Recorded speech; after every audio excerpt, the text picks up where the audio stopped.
అందరికీ నమస్కారం. నా పేరు తన్మయ్. నాది రీసెంట్గానే లాస్ట్ ఇయర్ గ్రాడ్యుయేషన్ అయింది. ఆఫ్టర్ గ్రాడ్యుయేషన్ ప్లేస్మెంట్స్ టైంలో నేను ఆడిషన్స్ ఇవ్వడం జరిగింది. అండ్ ఆడిషన్స్ ఇస్తున్న టైంలోనే I fortunately got this film.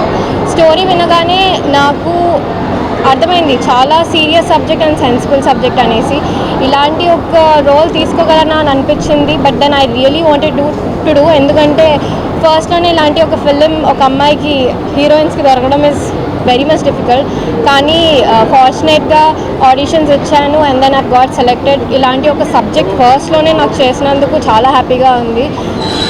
Maybe వేరే కమర్షియల్ ఫిలిమ్స్లా కాకుండా this is a very serious subject. చాలామందికి యూనో ఒక ప్రాపర్ మెసేజ్ ఇచ్చే ఫిలిం.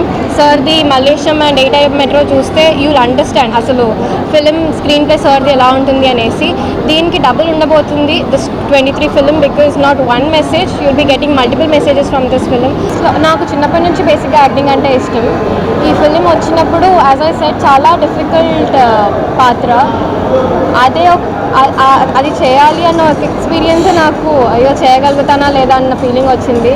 బట్ దెన్ ఫిలిం కంటే ఎక్కువ రాజ్ సార్తో జర్నీ ఏదైతే ఉందో ప్రాపర్గా ఎక్స్ప్లెయిన్ చేయడం స్క్రిప్ట్ కంటే ముందు మనం నరేషన్ ఎలా ప్రాపర్గా గ్రాస్ప్ చేయాలి ఇవంతా ప్రాపర్గా అన్నీ నేర్చుకున్నాను. అంటే ఒక ఫిలిం చేసినట్టుగా కాదు, ఒక ప్రాపర్ ఇండీ ఫిలిం అంటారు కదా, ఆ ఇండీ ఫిలింలో ఎక్స్పీరియన్స్ ఏదైతే ఉందో దాంట్లో మనం ఇంకా కూడా ఎక్కువ నేర్చుకోవచ్చు.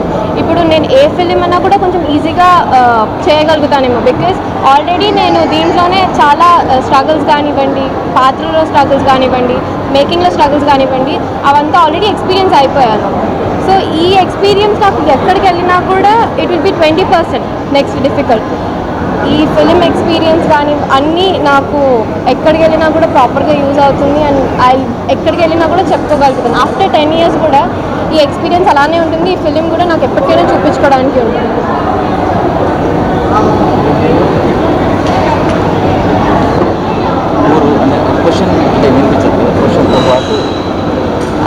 నేను మా ఊరు వచ్చేసి బేసిక్గా నేను పుట్టింది పెరిగింది హైదరాబాద్. కాకపోతే మా ఊరు వెల్లూరు వస్తుంది, తమిళనాడు సైడ్ వస్తుంది. కాకపోతే నేను పుట్టింది పెరిగిందంతా హైదరాబాద్. రాజకీయాల్లోనే ఉన్నారండి పాస్ట్ 40 years నుంచి. ఫస్ట్ నేనంటే ఏమన్నా చేసుకున్నాక అప్పుడు రాజకీయాల్లోకి వద్దామా. Of course I want to do public service is in our blood and I would love to do public service. కానీ నేనంటూ సెట్ అవ్వాలి లైఫ్లో. సో చిన్నప్పటి నుంచి కోరిక అండి. బట్ అంత ఎడ్యుకేషన్ అయిపోయాక అప్పుడు ఏ పేరెంట్స్ అన్న ఒప్పుకోరు కదా డైరెక్ట్గా వచ్చేసి 10వ క్లాస్ సినిమాలు చేస్తా అంటే.